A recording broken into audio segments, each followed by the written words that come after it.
It is the 6th of October. Wow. I mean, September is just done like that. So just a couple of days then to get into November. And once you get to November, then ni kipindi cha lala salama. Vile wanasema. You know? So the year is actually done. And that means there are conversations that as this year ends, we gotta have. Because if you look around, IEBC is now fully constituted. They have commissioners. They are already in the process of registering people, that's new voters across the country. And if you want to transfer, also, this is your time. You want to vote in Nairobi, you want to go vote back at your home. This is the period that IEBC is asking you to come and look at your register so that you can register and be part of the process that is going to be monumental to this country. It's okay for me to say in just a year's time, you know, because vile pia tunapenda kusema mwaka imeisha, sio kama mwaka imeisha, acha basi tuseme elections next year, sindio? Because next year is 2026 and Kenyans are expected to go to the polls in a 2027, just slightly below 2 years. All right, it's been 3 years already of the Kenya Kwanza government. We are going to have that conversation toward the end of this year on what their scorecard is 3 years into the line. But this morning, we talk about what the president has promised any other young Kenyan in the country who is going to register. And this is what he's saying. Today, for you to get your ID, it is free. Absolutely. We do not know how long that period is going to be. But what we do know, because of the registration exercise that's gone on in the country, for you to pick your ID, you don't got to pay anything. It is absolutely free. You're not going to pay 1,000 shillings to replace it. You're not going to pay 100 shillings to get a new one. And that, he says, it's because he wants as many young people in the country to register so that they're part and parcel of the elections that are going to happen in 2027. Yeah, good. We talk about that this morning, and I'll be introducing the gentlemen who will be joining us in the studio shortly. I already see one of them seated with us today. It's a good thing that we're going to go through the dailies with him, just get a snapshot of where we are as a country before we then talk about our main issue this morning. Just like we start, my name is Elijah Charles Kiaga. Thank you very much for being a part and parcel of the Morning Drift this morning. You can talk to us online at Look Up TV across all your social media platforms. Our WhatsApp lines are right there on your screen. Talk to us. We shall talk back to you. And once you go to our social media pages, all we ask is a like and probably a subscription and a shout out once you're there. All right, let's then cast our eyes on what you are waking up to this morning in your dailies, and this is what you have to know.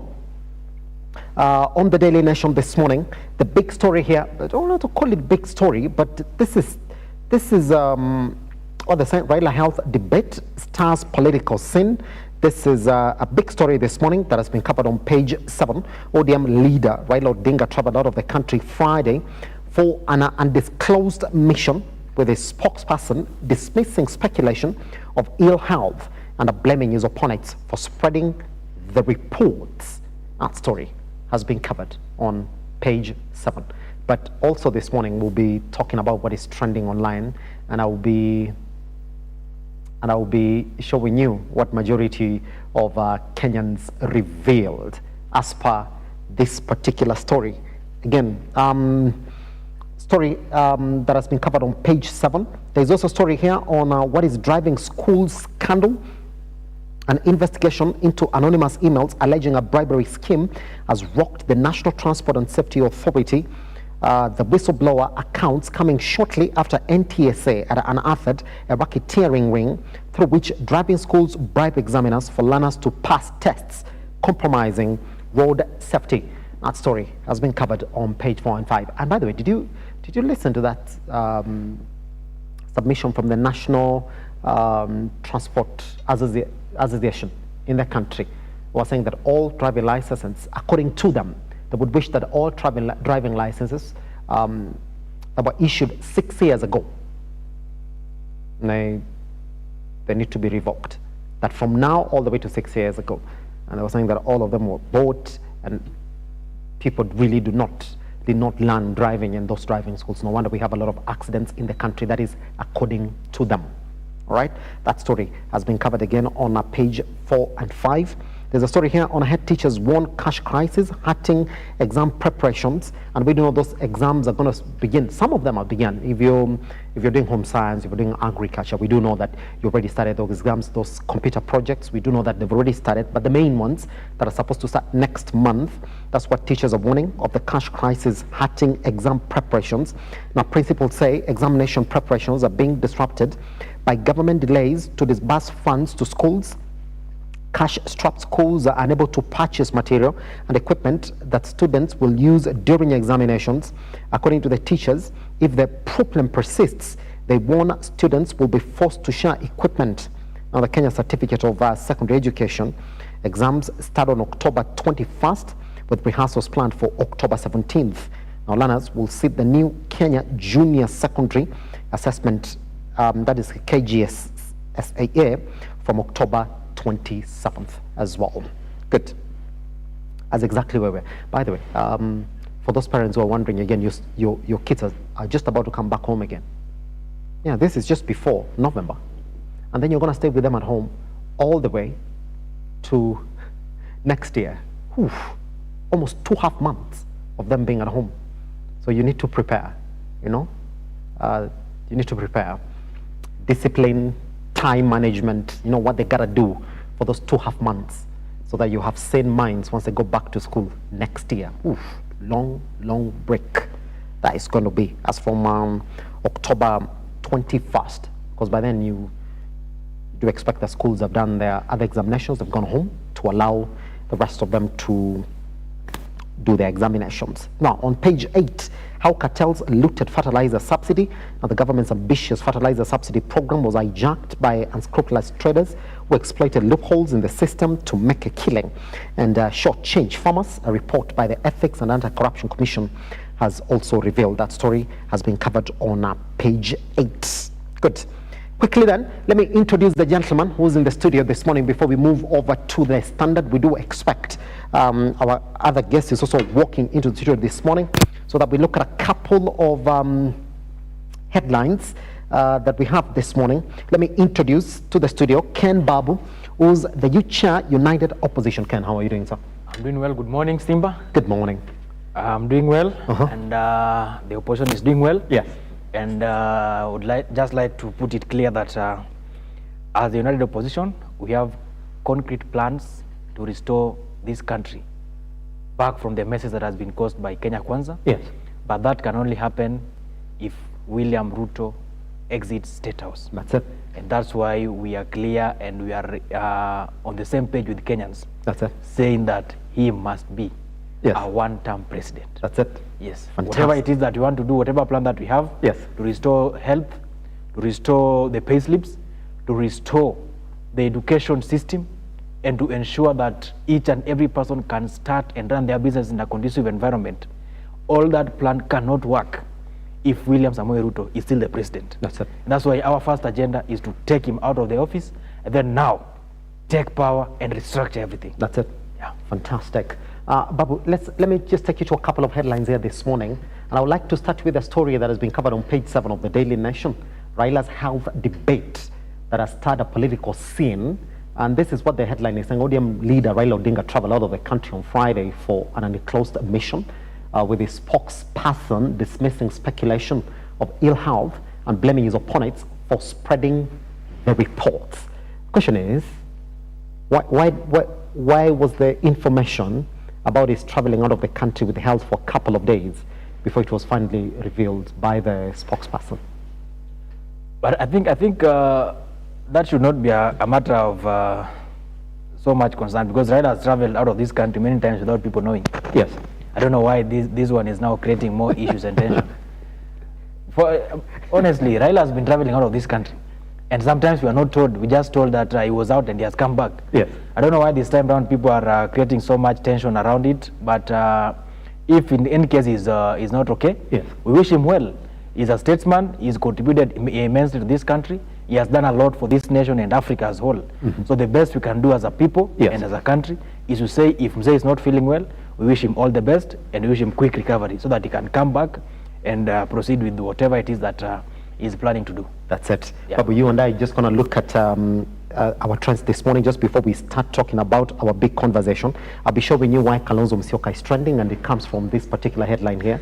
And also I'll be showing you a couple of pictures that witty Kenyans have gone online and just looked at, and then we'll be talking about that shortly. We see why I'm asking this question this morning. All right, another headline here that has been covered heavily on the Daily Nation this morning is what is in the driving schools scandal. I don't know the right question I should be asking about this particular headline. This story has been covered on page 4 and 5 about how the National Transport and Safety Authority had a whistleblower who revealed exactly what goes on in these driving schools, where students really don't have to pass their driving school examinations. You just gotta pay, and then after that your driving school licenses are released. I mean, if a whistleblower says that this is exactly what's going on in NTSA, should we have a couple of firings going on NTSA right now, Babu? A couple of firings, people losing their job. I think whoever the whistleblower is, I want to concur with him or her. It's true.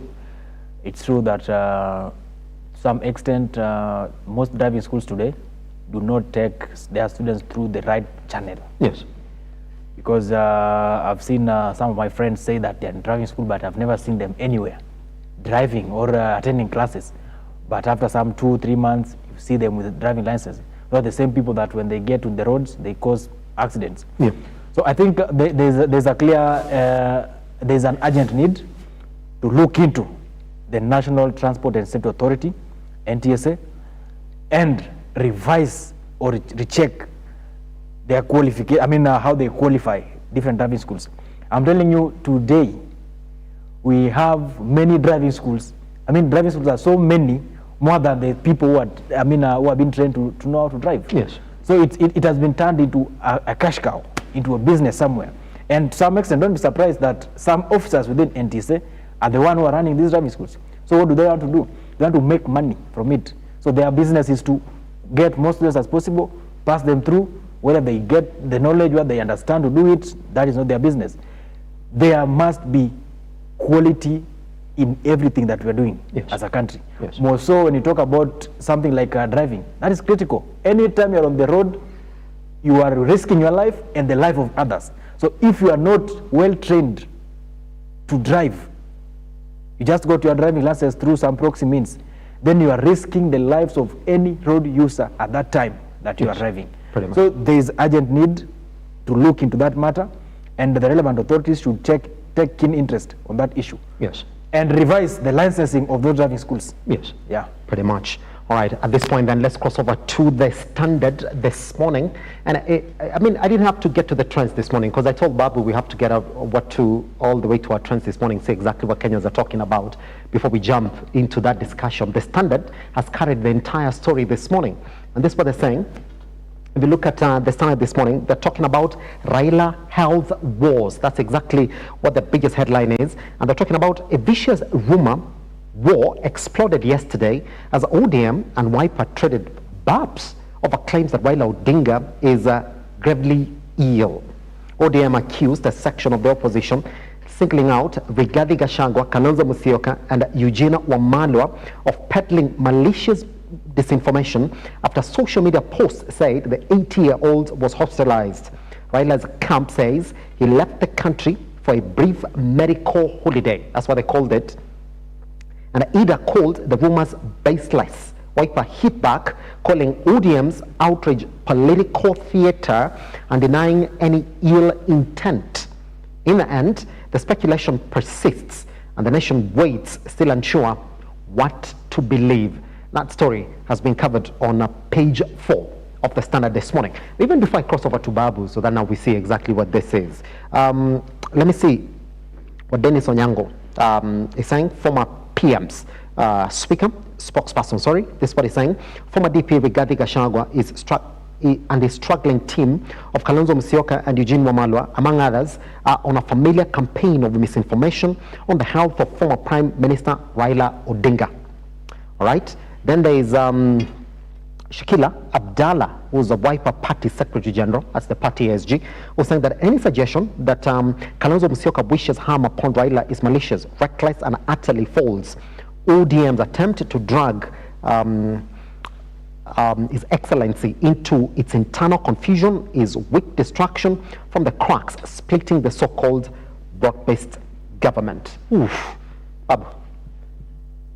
Just because Raila is not in the country, we have ODM and a Wiper fighting. Well, the question is, and I asked you this question.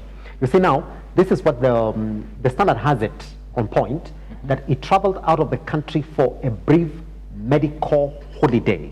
That's what he says. And then what Kalonzo's camp allegedly said is that Raila Amolo Odinga is ill, and that outraged the ODM camp. Is that what was the content of the letter written by the SGO of Wiper? No. They were responding to what Dennis Onyango said. Yes. Alleging that Kalonzo Musyoka, Daktari, Rigathi Gachagua, Eugene Wamalwa, among others. To me, those others includes even myself, because they mentioned the entire United Opposition. So they are trying to say that Kalonzo Musyoka, Eugene Wamalwa, Ken Babu, and others are purporting to say that Raila is sick. We did not say that Raila is sick. Kenyans raised concern. In fact, if you look at where that thing started, it started in the public gallery of Kenyans, in the online media. Yes. Where is Raila Odinga? Where is Baba? He's been silent. And what brought that issue was the fact that ODM had postponed the Chungwa at 20, which was supposed to happen, I think, this week. That's it. In Mombasa. Yes. So by postponement of that, it raised issues. How? These are something that they've been planning for a long time. And Raila had not been seen in Kisii recently. Raila had missed Dalmas Otieno's funeral. And remember, the relationship between Raila and Dalmas is a cordial one. Dalmas was his lieutenant and an associate in the political space, and they served in the same cabinet. So when Raila missed Kisii and he missed Dalmas Otieno's funeral, Kenya started asking questions. And what made it more difficult, more convincing that Raila is actually not well, is the fact that ODM went ahead and postponed the Chungwa at 20. And people now started asking, where is Mzee? Where is Baba? You know, like I said earlier on, Raila is a national figure. He's a statesman. Yes. He's one person who cannot go missing for a whole week and people fail to ask questions. Even his worst enemy will be concerned. Where is he? Get that? Because even people who hate him would want to see him. Even if he's struggling, they want to see him struggle, not struggle in absence. So when all these things happened, these three events happened, him missing Kisii, missing Dalmas funeral, and then Chungwa 20 being postponed, Kenya started asking, this might be because of absence of Raila. And true to it, he had not been seen in public for about a week. So Kenyans are the ones who are asking. Get that? I don't remember anywhere, even in the official timelines of the principles of United Opposition, where any of them mentioned or even asked questions about the whereabouts of Raila Odinga. So when Dennis Onyango blew out the information, yes, and he was pointing fingers specifically to Kalonzo Musyoka, Eugene Wamalwa, and Rigathi Gachagua, I think that was out of proportion. It ought to have not gone that direction, because he himself does not have evidence of these leaders saying that Raila is sick anywhere. That letter ought to have been addressing the situations, the condition of Raila, and giving hope or communication to Kenyans based on their speculations, yes, on the whereabouts of Raila.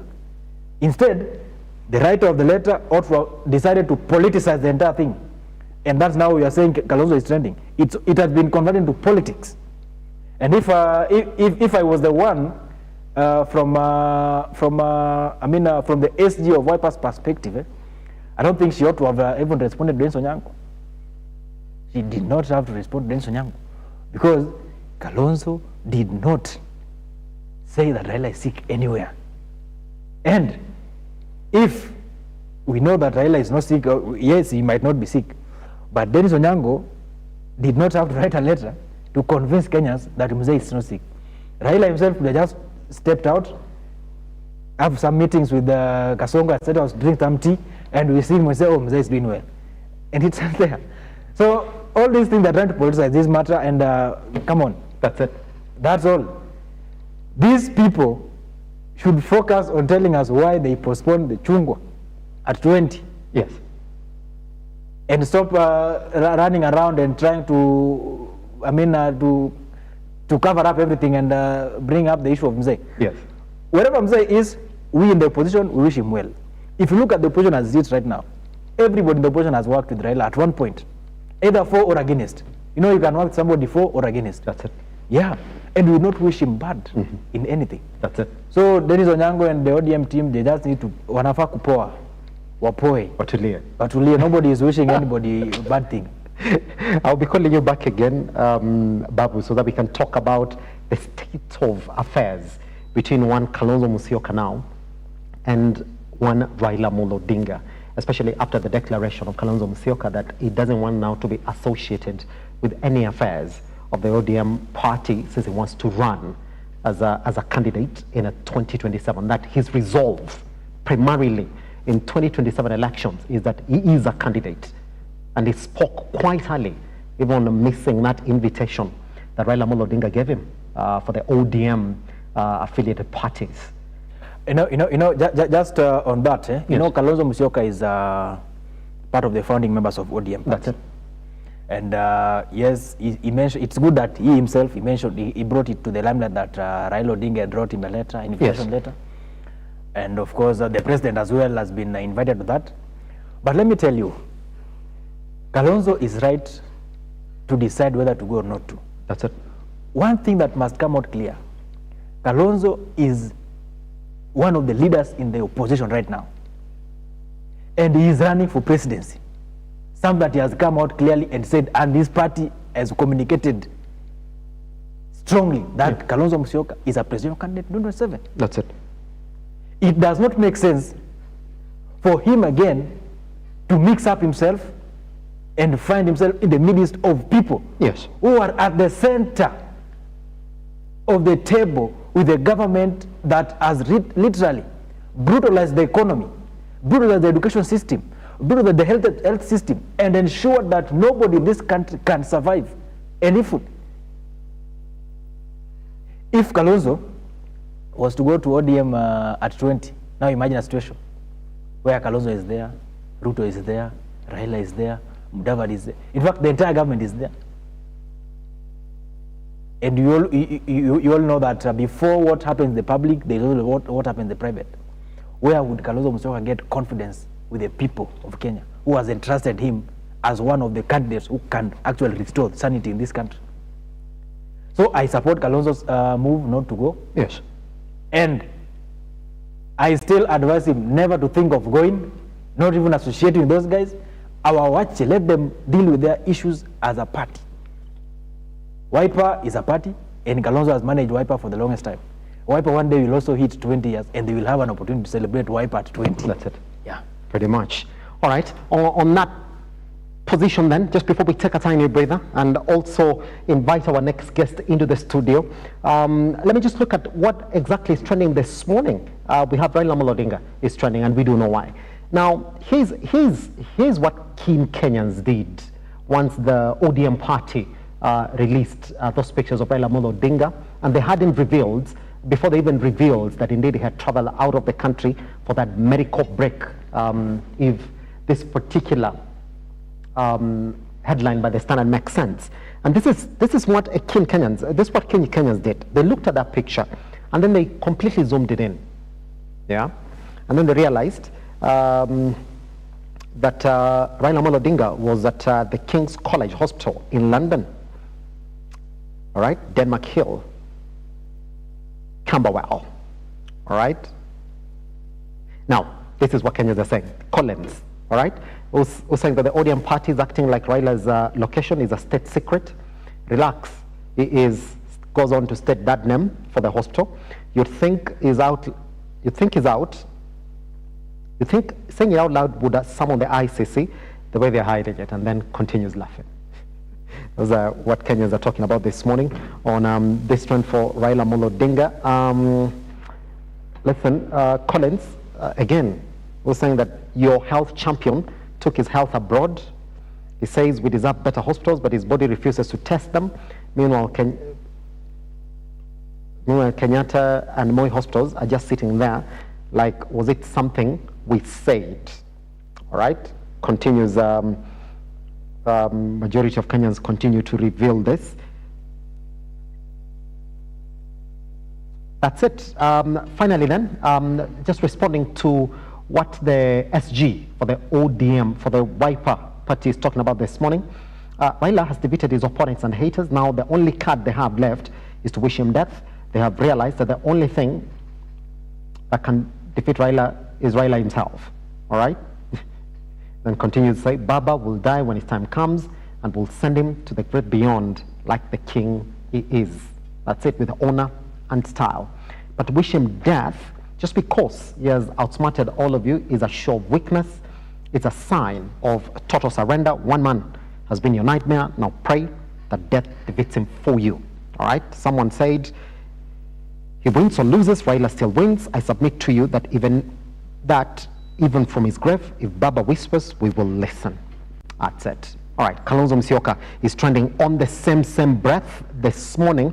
And I'll just read one or two responses then around this particular thread this morning. All right, this is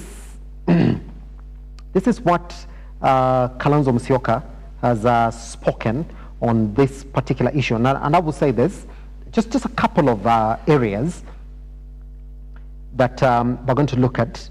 Kalonzo Musyoka, who's the Wiper Party leader, and they said that ODM must be reminded that Odinga's failed bid for the African Union Commission chairmanship was neither the doing nor the undoing of Kalonzo Musyoka.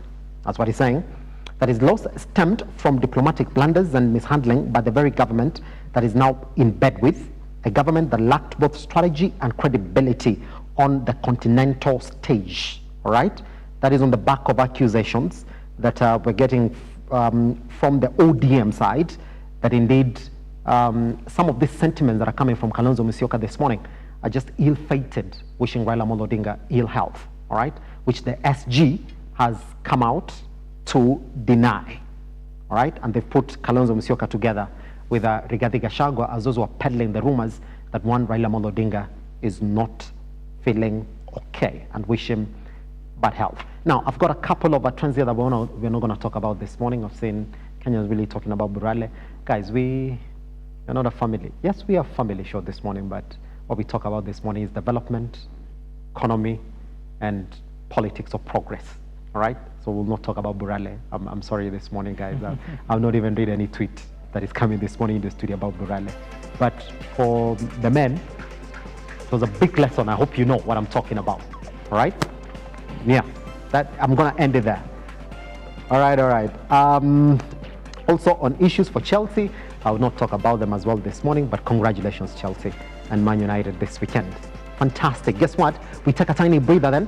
Once we come back, let's table that conversation for IEBC. Where are we? A couple of numbers that I'm going to release you this morning.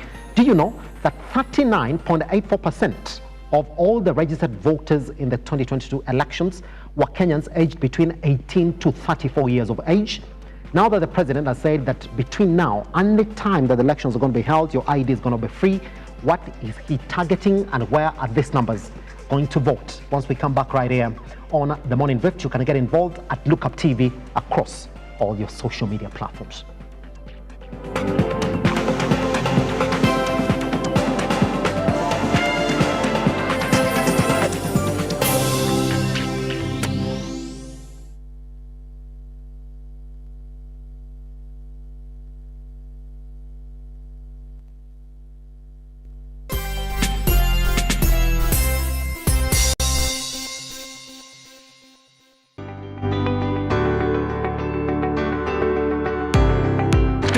taarifa zinapochipuka na kutufikia papa hapa kwenye makao makuu ya chumba cha habari cha runinga ya Look Up.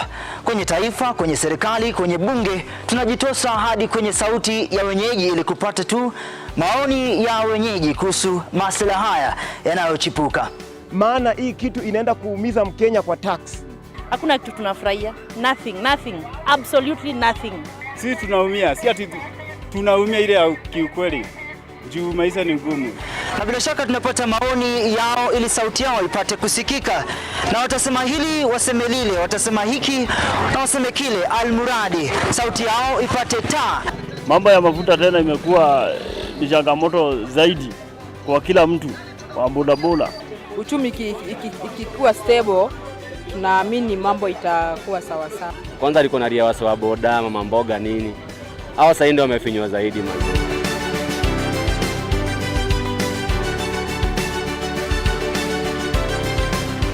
Mpenzi mtazamaji, hii ni bunge la wenyeji.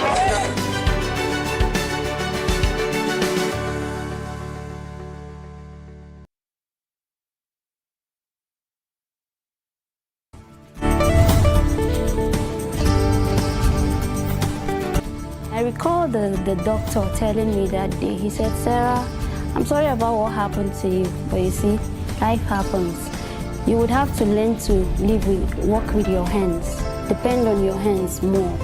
And today, if you're going through anything that you do not understand, just call on this name, Jesus, and he will save you. I realized I loved music when I was about 7 or 8. I used to puff my cheeks and play the 12-bar blues. Like I'd walk around the house doing like... Why do we need the Holy Spirit? I mean, if you look at what Jesus said when he was leaving, he said he is going and that he will send the Holy Spirit as our helper. So God knows everything since the end, from the beginning, has a plan for your life. So to find that plan for your life, you must find God. When you find God, you will know the path for your life.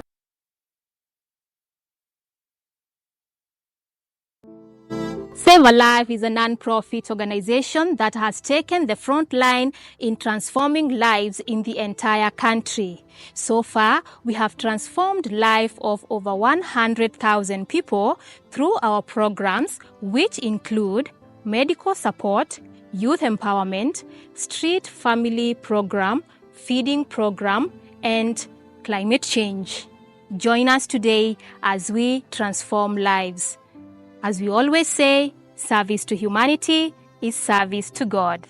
Save a life, transforming lives.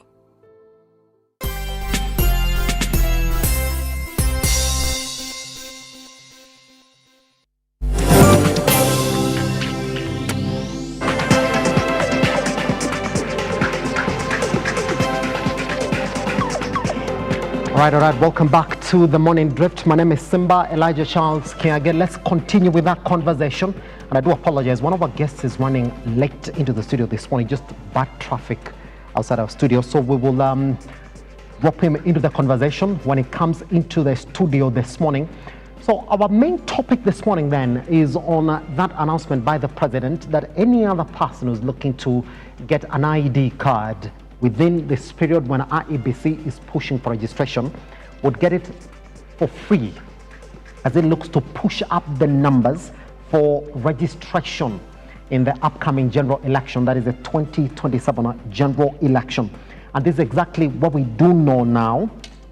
If you go back to 2022, you will find out that youth aged between 18 and 34 made up 39.84% of registered voters, and at 2022, what IEBC is targeting is 28.5 million voters ahead of the 2027 polls.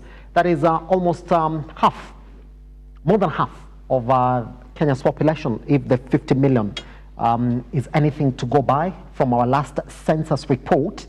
If you go by the numbers that we were told, just because they've been at it for almost a week now, if you go back to 4 days after IEBC started that registration exercise, they were able to rack in 7,048 new voters after the 4 days of continuous registration out of the areas that indeed they had kicked on. their registration drive. Those are the numbers that are going to lead into our conversation this morning. As we wait then for Okinda Ojuka to walk into the studio, I'll continue with Babu this morning so that we keep on pushing this particular conversation. Babu, let me begin on this. Yes. This is what we know. The government introduced fees for replacement of identity cards in the country. And now the president has reversed that particular rule, that if you're looking for an ID within this period, you're going to get it free to allow you go in and get your vote. That's it. Speak, number one, to the absurdity of that particular rule prior to this registration. And does it also speak to the president wanting more numbers of young people to register in the upcoming general election? You know, Simba. Yes. For president, is actually he has a mandate now that he's seeking a second term. Yes. To speak a language that resonates with the people, most of the young people.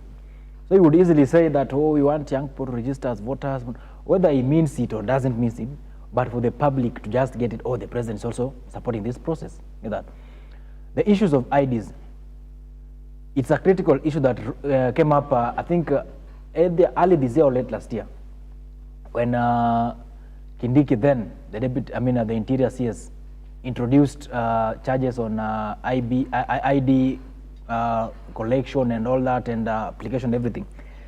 Kenyans rejected that issue, that proposal. It's until then that they revoked and said, okay, we are reducing the charges and everything. Now they're making it free because they know what's ahead. The president is looking at, the president at Kenya Kwanza as a whole, they are looking at getting more young people registered as voters for the elections. If we were not having elections in 2027, maybe the charges could have been could still be there. But what I want to say, the person of the president we have today, you cannot tell whether he means what he's saying or he doesn't. Yes. And I want to make it clear that him saying that ID should be free and young people encouraged to go and register, that not necessarily means that he means well for the process. He's also an interested party in this process. He's interested.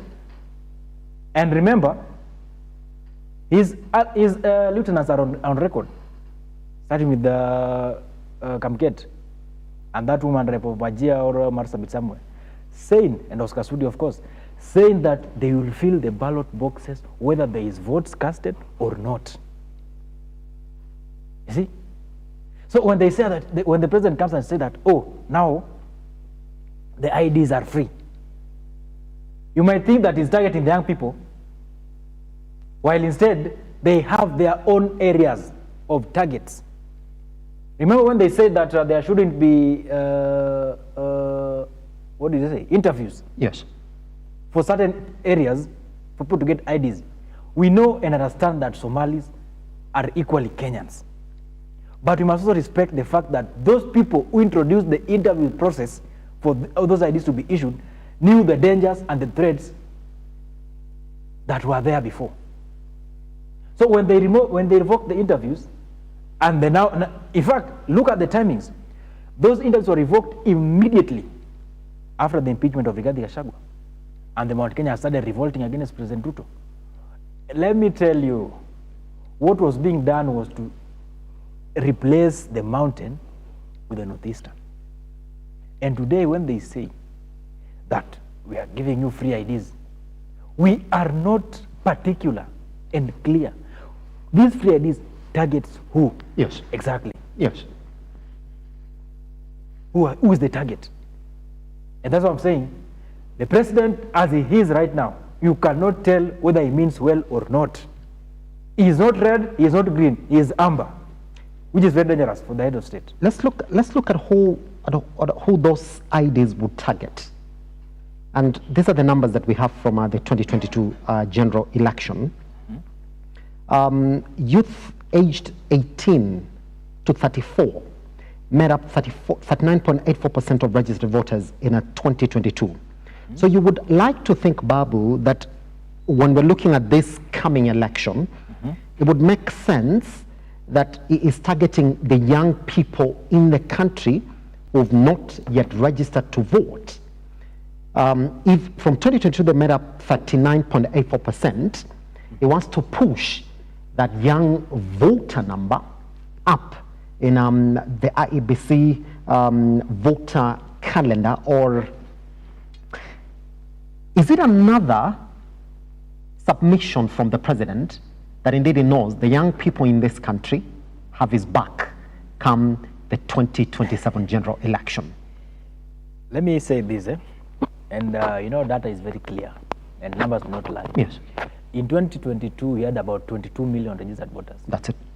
Today, IBC is targeting 28. That's it. That's a plus of 6 million fresh, virgin voters. And let me tell you, Simba, we cannot lie. And these things happen in broad daylight. In 2024, the Gen Z revolution, most of these young people, 80%, are young people who are not interacted with the political process before those mandamanos. And that was their first political engagement encounter. That was the time they broke their political virginity. Yes. And started interacting with the political discourse. Yes. And they said that Ruto must go. It will be delusional for the president to imagine that these young people would in any day think, don't even vote, think of voting in his favor, leave alone voting, just the thought of it. 6.3 million new voters that we are targeting with the IBC are forming part of the majority of young people who came out in 2024 and said that because of the opulence that this regime is showing us, because of mismanagement of public resources, because of the level of corruption, because of high cost of living, this regime has to go home. But because we do not want to go down on history as a generation that took a regime home through unconstitutional process, we will fight you, but this fight will end at the ballot. And that is why the registration, as the registration is continuing progressively, the numbers are increasing. And by the time we are done with the registration of these 6.3 million new voters, William Ruto's fate shall have been sealed. Yes. That on 10th of August 2027, by this time that we are here, this is now 8:44, you will be already resting somewhere in the village looking after cows.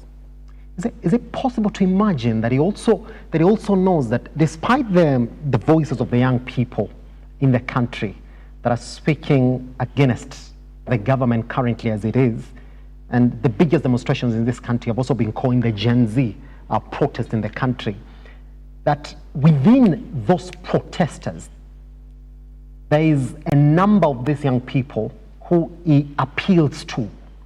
Because I was told to ask you this question, that the best way for him or for the current government to wish to stay in power is to at least retain the demographics that voted for them in 2022. That if you get as close as you can to retaining those demographics, Babu, then you are close to scoring those numbers that you scored in 2022. Or it will be easier for you to know how to adjust yourself within those numbers again in 2027.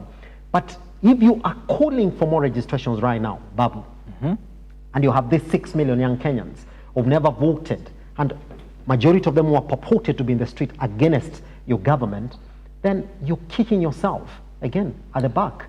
So what is this conviction? Are you able to speak to this conviction that the current government has, that within these new voters that we're registering, who are purported to be the young people in this country, never voted in 2022, majority of them might have our back? Let me take you back briefly and say that in 2022, yes, about 8.8 million out of the 22 million, about 8.8 million were young people registered. And a big chunk of that number did not vote. I can tell you that. And if you look at that and what happened in 2024, these are the young people who came out and said that we are suffering under this regime because we did not participate in making the right choices. And today, the youth are much aware of the consequences of not being part of the democratic process, that is voting. You know, Elijah, we vote in two ways. We vote in two ways.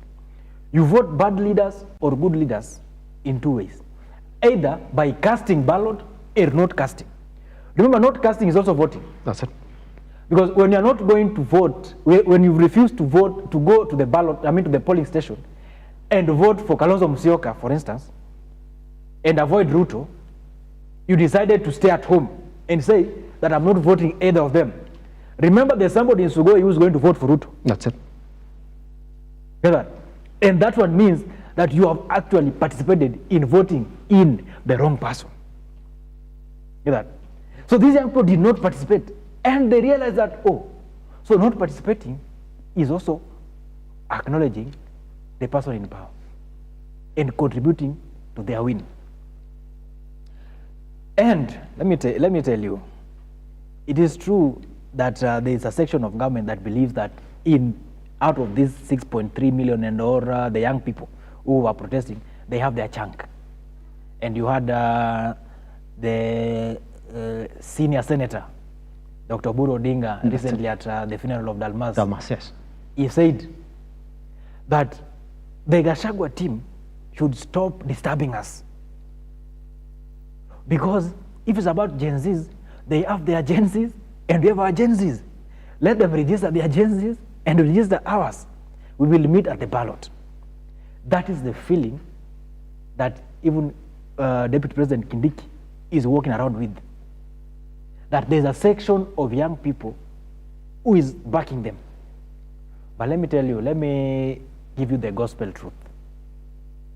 If you walk into the villages in this country today, even in Siaya, and talk to any young person who is informed about what is happening and is hopeful about the future, they will tell you in black and white that even at gunpoint, they cannot vote for Kenya Kwanza regime for a second term. They will tell you. Any young person who lives in this country today, yes, as of now that we are talking, has a debt of about 5 million to pay. As of now.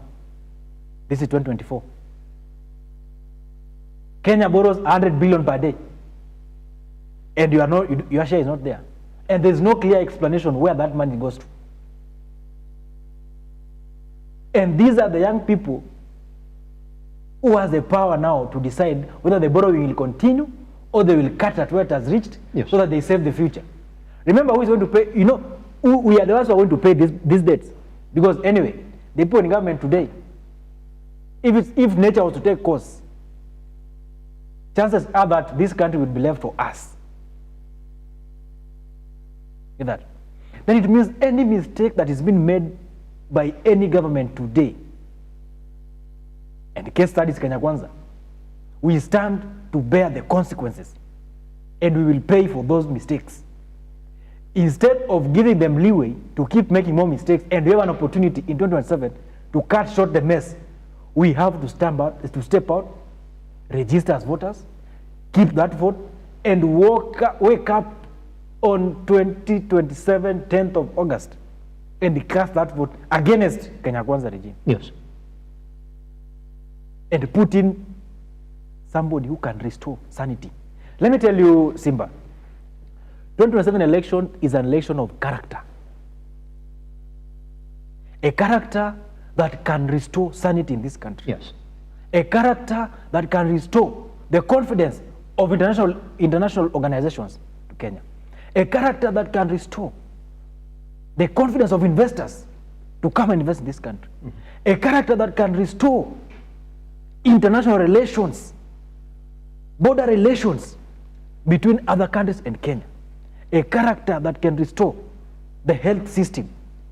a character that will restore the education system in this country. And that character is not anywhere close to Kenya Kwanza as of today. Because they have participated largely in destroying the entire economy.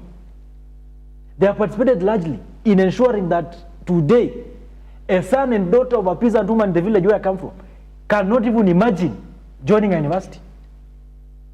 They have played a bigger part in ensuring that unless you are a government employee, you should forget about getting quality health service in this country. They have played a bigger part in ensuring that today, a young person graduating from university, you are surely guaranteed that you will not get employment in this nation after spending many years in the university. So that character that we are looking for as a country cannot be found anywhere close to Kenya Kwanza. Yes. And that's why the United Opposition must remain vigilant, informed, and careful as we move into the elections. Yes. Because they are the only hope that this country has today. I said, in the event, Babu, that is targeting this 6 million people, which we do understand, majority of them are going to be the young people in this country. And this is what the critics of this particular move are saying, that if you're going to register as many people as you can, and you do expect majority of these are going to be young, that there's something that you have to do between now and 2027 elections so that you appeal to the young voters in this country. I'll take you to a couple of things, Babu, that we've seen that the government has done in a couple of days leading to this announcement by the president. We've seen how the government has moved heavily to reward players in the country, Harambee Stars included, and there was a promissory note by the president to continue supporting the young people in this country who are involved in sport. We've seen exactly what they're doing with the Talanta Stadium in the country, and the promise that it's going to be ready as soon as it can so that it can continue benefiting more people in the country. Another one that we saw the other day is how the government moved swiftly to reward the gig economy, the online creation economy, where we do know the government called out for the young content creators in this country to create content around government projects in the country. And there was a promise that indeed the government was going to work hand in hand with them so they can get paid by talking about the good deeds that the government is pushing toward. Now, this is what they're looking at it, that if you continue doing things like this, all the way to the 2027 general elections, involve the young people in whatever it is you're doing in your government, appreciate them, let them have voices about the government projects, then indeed the young people that you're registering right now would move with you into the 2027 general elections. Babu, is that enough? Is that showing tact from the government in involving the young people in their policies and projects, and also pushing the young people to be part and parcel of the government? Let me ask you, Simba, you are a young person, eh? And you live in this country, you didn't come yesterday. Let me ask you this question. The government is involving content creators, yes, to create content showcasing the things that the government has done. I mean, if the government has done anything, why does it need content creators to create things around the things they've done, if they've actually done something? So the thinking is that there's an opportunity for them to create content around that space. Not necessarily to say that this is what the government has done, but to showcase the good things that are happening in this country. That is a content platform for you guys. Good things have been happening in this country, even before Kenya Kwanza regime came. Yes. And these guys these content creators have been creating contents about the good. Recently we had the Kaluma Boy issue, and content creators were there, the Gen Zs were there, and they did good things. Those are not government issues. Let me tell you, if the government is doing something good, they don't have to pay or to entice young people to go and showcase what they are doing. If you ever heard of a person who keeps saying that, you know, I'm the most educated fellow in this podium, take a look at them. They are not. Let me tell you, Simba, sports has proven times and times to be one of the most uniting factor, not only in Kenya, but across the world. That's why a Kenyan in the village where I come from can give you a lineup of the entire Manchester City squad, and the same squad you can be given by somebody in Northeastern who has never met this guy. Yes. But they agree. Get that? That's why during CAF, we saw Kenyans uniting. And for the first time, the country was united with zero politics. People were celebrating the Harambee Stars. And we didn't even realize that in that team were Kikuyus, Kalenjins, Luos, and almost all tribes in that team. We didn't even realize. We were just celebrating for the flag. That is sports for you. And that's not happening because Kenya Kwanza enticed them. No. It has happened before. You know the times of Dennis Oliech. These things were happening. Michael Olunga, Victor Wanyama, these things have been happening. They were not happening because President William Ruto told them about affordable housing. No. Sports have united this country before. Akina Kipyegon, the marathon, the athletes, they have been uniting this country. Kipchoge. People talk about them. They are not politicians. They've been doing that even before Ruto became a president. So we cannot say that because he's rewarding football team, therefore, that now the young Kenyans should now say, oh, praise to the king. You are rewarding football team, we are going to vote for you. No. No. Affordable housing that he was giving to the sportsmen, yes, is a product of tax from other people.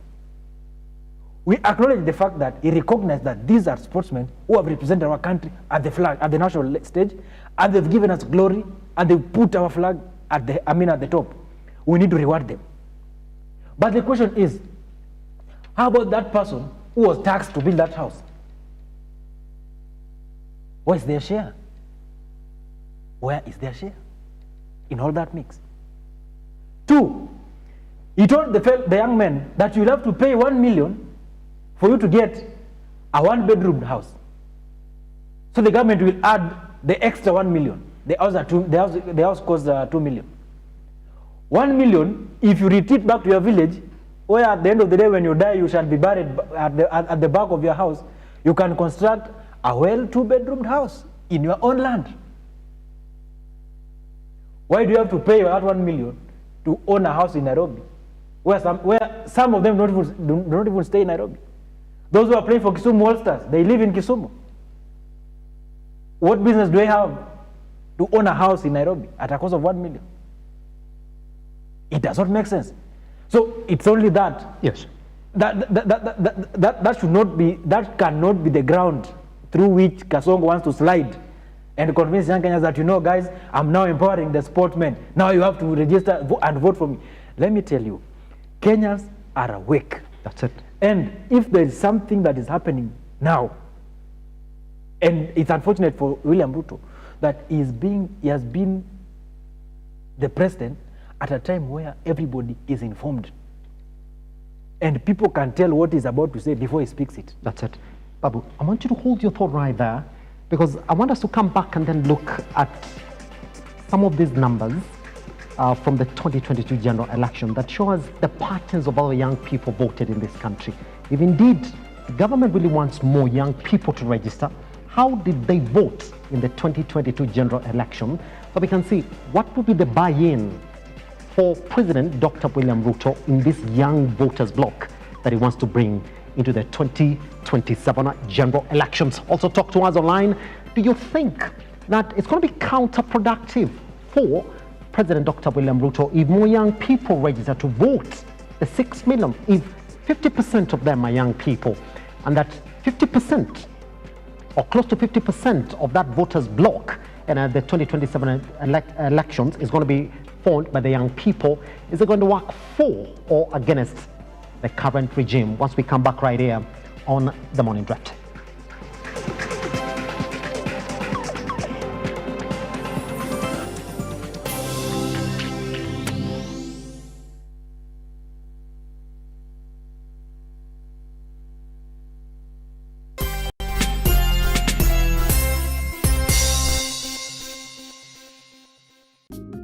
People are there to belittle you. When people are questioning you, if you don't move fast, of course, yes, you lose it, but then it's not us to push you. but you do not know the God who has been molding me, what has he been doing to me? The deep and mature conversations of empowerment for you with a curious mind and an appetite for oriented conversations. I concur with what you're saying. You plan your finances, you can easily live without a debt. An engaging safe space of free expression and truthfulness with an upheld vibrance, motivation and happiness. So many children who are there, they are not living their dreams. Join us for deep conversations with Zipporah Gashushe every Saturday from 8 p.m. The Deeper Conversations on Look Up TV.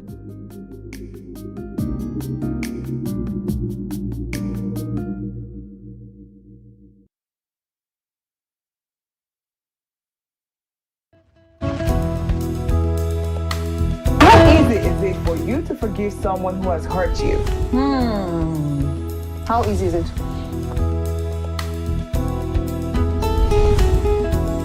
What are some tips, a person can apply to improve their public speaking skills? We all have personality lazy somewhere around us. In my mind, whenever I'm invited for a public speaking event, I don't like to put a lot of, accessories or too many colors. What are the major things to look out when choosing a school for a child? Another cheesy conversation starter is, men do this a lot. They look familiar. Have we met before? No. We met in Nobody's buying that line again. No, we don't. We don't buy it anymore.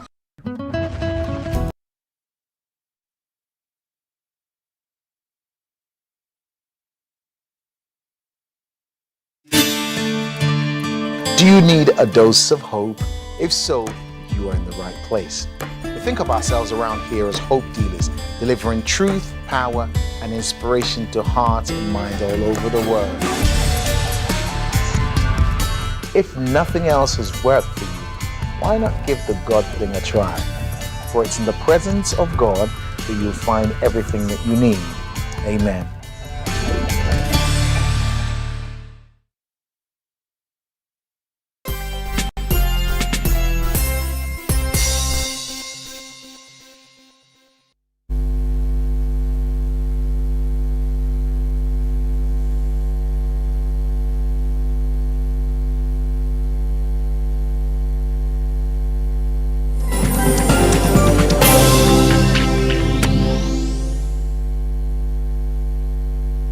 To the Morning Drift, my name is Simba Elijah Charles Kiaga. Thank you very much for being a part and parcel of our conversation this morning. So let me just make an official apology then. This morning we were supposed to be joined by Okinda Ojuka, who is the Secretary General, Green Congress Party.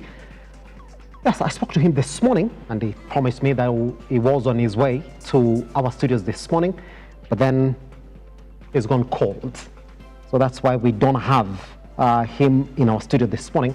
But regardless, we do have Ken Babu, who's the youth chair, United Opposition, still looking at what the government is intending to achieve by their latest announcement that collecting of your ID or processing of your national identification card is going to be free. Now remember, it is currently pegged at 1,000 shillings. In fact, the initial proposal was 2,000 shillings, but Kenyans went in an uproar across the country, and it saw the charges brought down to 1,000 shillings that you have to go and pay at your Huduma Center as you then book in your ID processing documents. But now the president came in a fortnight ago and announced that from now, within this window that IEBC is doing their registration drive across the country, collecting of your ID or processing of your new ID is going to be absolutely free.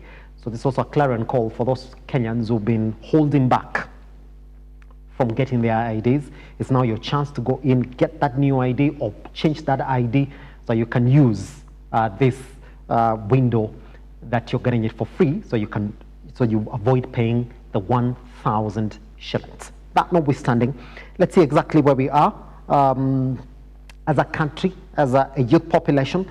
Now we do know that Kenya is a youthful population or country with approximately 75% of its population falling in the range of 18 to 35 years. And those are the latest reports that we have from our latest census drive in the country. Now, we do know that for you to vote, you need to be within the age of 18 years and above. That's what it is. So if you're at the age of 18 years and above, make sure that you are on IEBC's voter register. Confirm that your details are right and you can actually go right ahead and vote. Now, what we do know is that in the 2022 general election, despite Kenya's population being between the age of 18 to 35 years, the young people who are in our voter register is only 40% of newly registered voters. If you look at how that voting drive went in a 2022. I mean, if you leave it there, then the question becomes, IEBC is targeting 6 million more Kenyans in that voter register. If majority of them are going to be young, then that 6 million might represent more than half of the people who are in that voter register being the young voters in the country. That's where our question comes from this morning. Ken, 75% of Kenya's population is within the range of 18 to 35 years of age. If you look at the Kenyans who are 18 years and above, who actually registered to vote in 2022, it only comprised of 40% of this 75% that we're talking about here.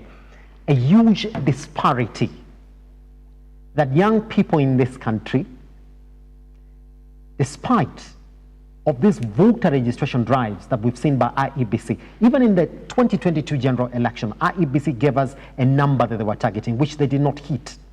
Young people did not come out to either vote or number two, register with the intention to vote. It's only 39.46%, which is, let's say, 40% of those 22 million people went to vote that were young people, despite our country comprising 75% population of people between the age of 18 to 35. Why would they vote this time? What are we counting on to push them to vote? Even a free ID is not going to help. You know, Simba. Yes. Let me tell you. Let me first say that once bitten, twice shy. Mm-hmm. I agree with you when you say that, and I agree with the report from IBC that out of the 75% of young people, few turned out to register in the last election. That's it. And actually voted. That's it. Very few. But before then, remember that group, that lot had not experienced what poor and bad governance can do. Before then, they had not seen what a regime that do not have respect to human life can do. They had not seen what a regime that tolerates and escalates corruption can lead a country into. They had not imagined how unemployment can sit lonely at the top while the regime feels comfortable about it. And that's why I say, and I keep referring, yes, that even in the united opposition, if you look at as it is right now, none of those leaders in the opposition today came out on 2024 and told Kenyans that we need to go to the streets. None of them. None of them came out and told Kenyans that Ruto must go. None of them. What happened is, young Kenyans, the Gen Zs and some millennials, sat down, analyzed the situation, analyzed the economy, analyzed the regime, and they made a solution. I mean, they made a deliberate resolution that there's an urgent need to restore order in this country. Yes. And that's how people entered the streets. And on the streets, their call was, Ruto must go immediately. For us to have a proper country, well governed, Ruto must go. For us to have opportunities for young people straight from university. Ruto must go. For us to end and do away with corruption, Ruto must go. For us to restore integrity in the leadership system of this country and have systems working, health, education, Ruto must go. It is not the leaders who advise the youth to do so. Yes. And that's why I can confidently tell you that the result, the statistics you've given, yes, will change in 2027. That's it. These young people this time around, yes, they are going to vote with a reason, yes, clearer than what was there in 2022. Let's look at where we are, Babu, again. Again, you know, numbers speak to what is to the reality on the ground. After 4 days, after IEBC announced that the voter registration exercise had officially kicked in, let's look at what they got from across the country. I mean, Babu, the numbers are not looking that good. This is what they got, because they started this registration drive on the 29th of September. That's when they officially announced it. It kicked on, and I urged then people to go out and register in big numbers.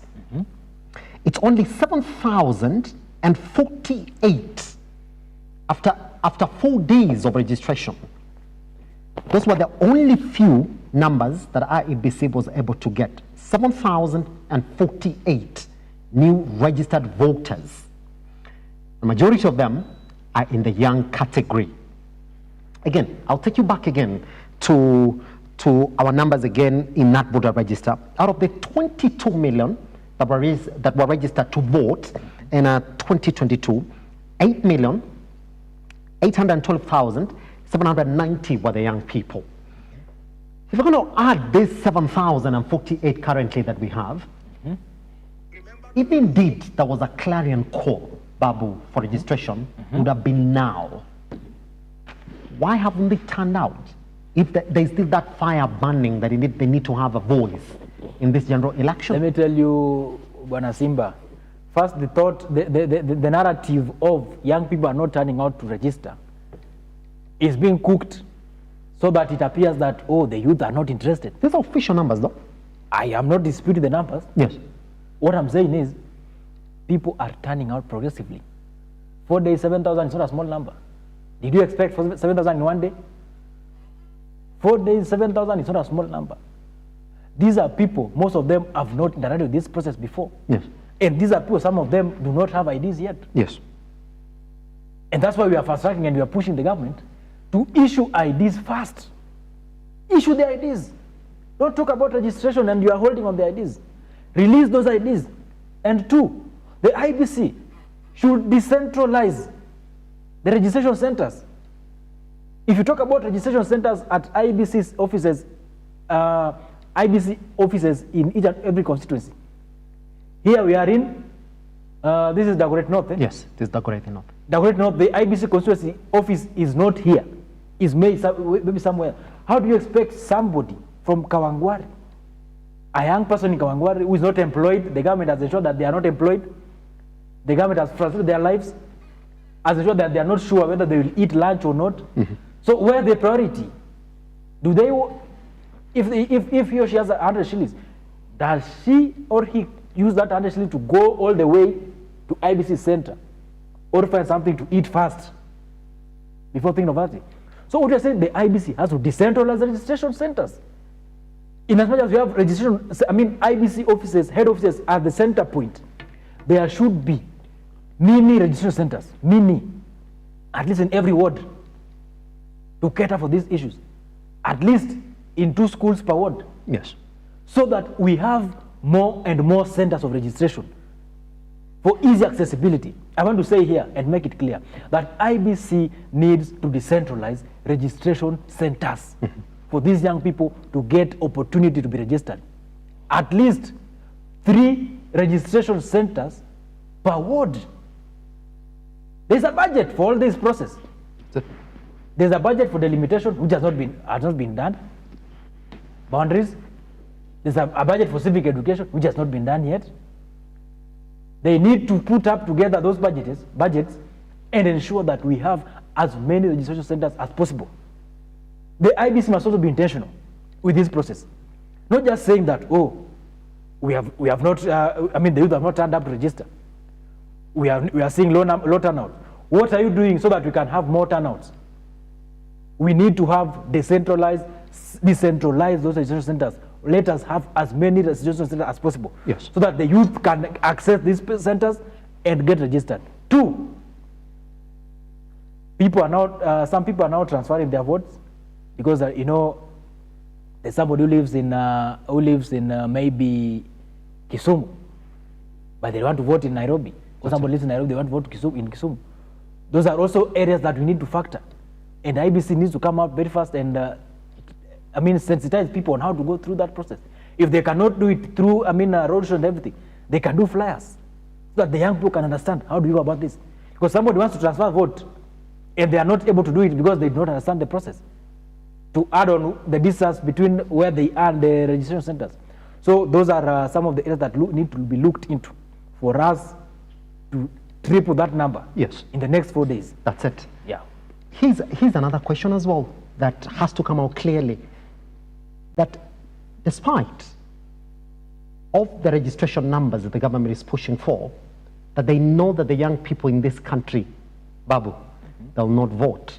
They have not been voting. In fact, it's proper to assume that they've never been voting. In a country that has 75% of its population being the youthful population, it is a shameful number that out of the 22 million registered, you only have 8 million as a representation of the young vote in those registration numbers. So, be it what the young people in this country are saying, Babu, be it what you and I are talking about here this morning, and the disgruntled voices of the young people, there's a general feeling then that, well, majority of them might not register, going by these numbers that we're seeing here today, 7,048 after 4 days, despite of you saying that those are good numbers after 4 days, that if you look at that composition of that vote, the way it has been, 2022, go back again to 2007, you will find that indeed young people in this country, despite us being the majority, we have no incentive, Babu, at all to go out, number one, and register to vote, or after registering, we've got no intention to follow that registration with a vote. If you are the president and you have young people in your country fighting you, Babu, you will look at these stats going all the way back to 2007 and say, you know what, I'm all right. These young people are not going to vote. In fact, they don't register. It's only 8 million in 2022. In fact, majority of them didn't vote me in. They didn't vote him in. If you go by the voting numbers again in 2022. So Babu is all right. That's what he's saying. Let me tell you, let me say that talking about 75% of the total population. Total population, yes. Not 75% of registered voters. Yes. I mean, my brother. Young people, if you talk about youth, 75%, then that is from, let's say, age 5 to 18. Actually, Babu, let me clarify that number so that you listen to it. This is what the number is. Now, let me read it. Here we are. The Constitution also, I'm reading from IEBC submissions from the 2022 election. The Constitution guarantees that the right to vote for every Kenyan above 18 years of age, ensuring that the election process is inclusive and representative. Even though youth account for over 70% of Kenya's population, they only comprise of about 40% of the newly registered votes. Now back to your question. Kenya is a youthful country and continues to be a youthful country with approximately 75% of its population falling within the range of 18 to 35 years. Babu, that is 75% of this population can actually cast a vote of a total population in this country, Babu. Yes. But guess what? Out of these 22 million Kenyans who registered to vote in 2022, only 8 million were the young vote. And if you go by the numbers of people voted in 2022, then you can keep on killing that young vote, probably to around just 20%. And I've given you a narrative here. Reasons why those young people registered in 2022 might have not turned up to vote. Yes. And I've painted for you a picture of why this time round they are likely, and in fact not likely, Yes. they will turn out and vote. Yes. Before 2022, we had not witnessed what we have witnessed under Kenya Kwanza regime, where you can walk here and be shot dead and nothing happens. We had not witnessed that. Before 2022, we had not seen a situation where peaceful protesters would be brutally attacked. Young people with nothing, just flags, would be brutally attacked and some disappear. Before 2022, we had not seen a situation where parents were forcefully subjected to unfavorable and unpopular education funding for them to find to have their children in school. Before 2022, we had not experienced a situation where government officials would showcase opulence and participate broad daylight corruption with zero shame. Before 2022, we had not witnessed the level of unemployment that we are having today. And the government officers and the leadership of the government at that time do not feel sorry about it. Still looting. Before 2022, Kiagi, we had not witnessed the level of economic destruction and level of taxation that we have today. And that might have contributed to the low voter turnout at that time. But in 2027, we've been taken through school. President William Ruto and Kenya Kwanza regime has taken Kenyans, specifically the young people, through schooling, life education on what a bad government can do, on what will happen to you if you do not participate in elections and end up being ruled by bad people, on what is likely to happen to you if you do not take that vote and cast it to put a voice on how you will want to be led. The Kenya Kwanza regime and President Ruto has taken Kenyans through that education curriculum, and we have learned. And we are graduating in 2027. And as we graduate in 2027, we shall graduate as they go home. I want to tell you that young people are going to turn out and vote like it has never happened before. That's it.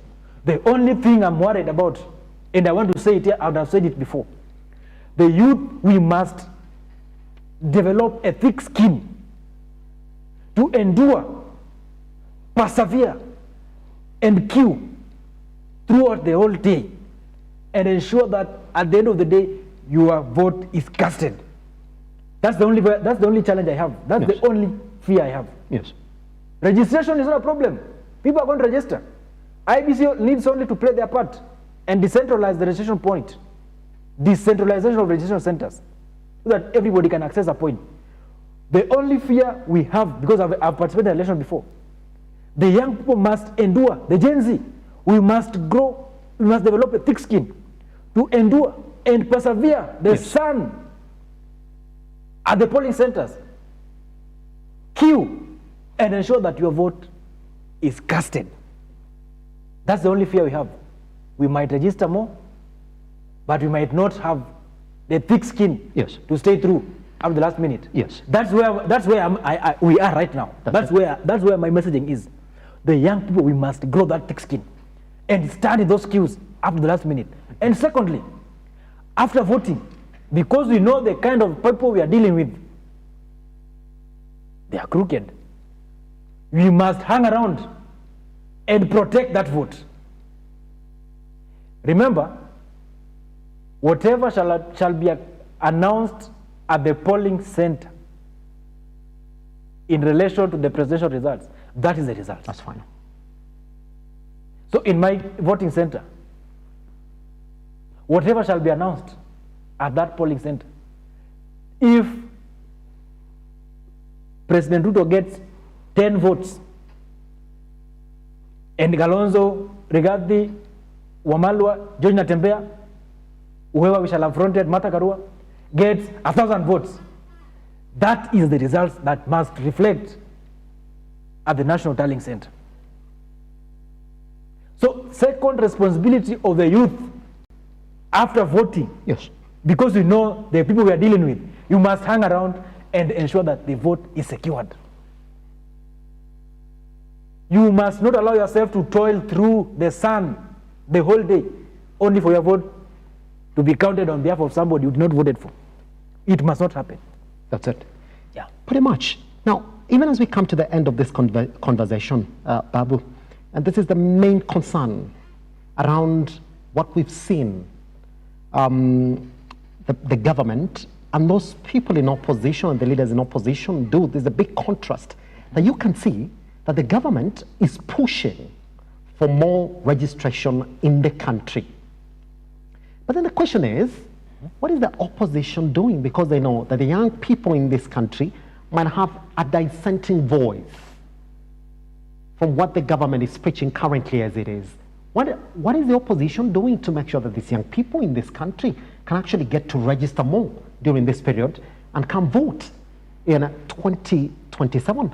And the big concern is that we haven't seen a major drive that is actually pushing the young people in this country to go in, get a voter's card, and get ready to vote in 2027, Babu. Well, we are, I agree with you, but you know, we all agree yes, that the 2027 election, the 2027 matrix is not an opposition issue alone. It's a Kenyan issue. And we in the opposition, we are doing our job honestly, religiously, with a lot of discipline. That's why I'm here, talking to fellow young people and telling them to turn up and vote. That's it. When I'm talking this thing, I'm speaking on behalf of the entire opposition. Mm-hmm. I'm speaking on behalf of what I'm saying here in regards to mobilizing the youth to go and vote. Is the same communication Gachagua could have given. Is the same communication Kalonzo could have given. Is the same communication Malala, George Natembea, Wamalo could have given. Martha Karua. Mobilization of the youth. That is what we are doing. We are mobilizing through different channels. Yesterday, you saw His Excellency Rigathi Gachagua had an interview, and he was very critical on the issue of youth registration. Because this war that we are fighting a war that our forefathers did not win. We are fighting a war that our parents, to some extent, gave up on. They did not win it. And we must go on record for having brought change and transformed this country. That's it. And that's why we in the United Opposition, we have given ourselves sole responsibility to mobilize, strategize, and organize the youth to register as voters. Then after that, we shall now deal with it. But I want to tell the young people that you cannot stay in a neutral position at this time. You must take full responsibility and register as a voter. If you really believe that whatever Kenya Kwanza regime has taken us through is satanic, demonic, and unconstitutional, and they must go home, it will only happen at the ballot. That's it. It doesn't matter how much you're going to the streets. It doesn't matter how much we make noise on social media and everything. We must make that noise armed with your ballot, voter card and ID. Because on 10th of August, 4 p.m., around 6, when the polling shall be closed, it will not matter how much noise you made. The only thing that will count is, did you cast your vote against Kenya Kwanza? That's the only solace you will have. So as I finish, I want to say that the young people, we have an opportunity to go on record as the first generation that ever identified a cause, and we are willing to die for it, and we actually delivered. That's it. We have identified a proper liberation, and we must restructure this country. That's it. And that we are going to do it at the ballot. Take initiative, take personal responsibility, go to the nearest IBC center, register as a voter. Keep safe your voting card. Keep safe your ID. In fact, you can duplicate your ID and work with the duplicate, but the original one, keep it at home. Because 2027, it's a serious war that we must win at the ballot. We must take Kenya Kwanza regime home, and we must put in a regime of character that will transform the face and the beliefs of this country. Finally, the youth, do not just participate as a voter in the coming election. You are equally qualified to contest. You can as well be voted in and offer alternative leadership to this country. So apart from just voting, offer yourselves as candidates as well for the MCS, MPs, senator, governor, and if opportunity presents itself, you can as well run for presidency. But ensure that you are voting and you are being voted, and we must protect that vote. Thank you so much. God bless Kenya. At Look Up TV across all your social media platforms, I am at Kenya Simba. Babu, thank you very much for coming, man. Thank you. I do appreciate it. I'll miss you tomorrow for another conversation. Good morning and goodbye.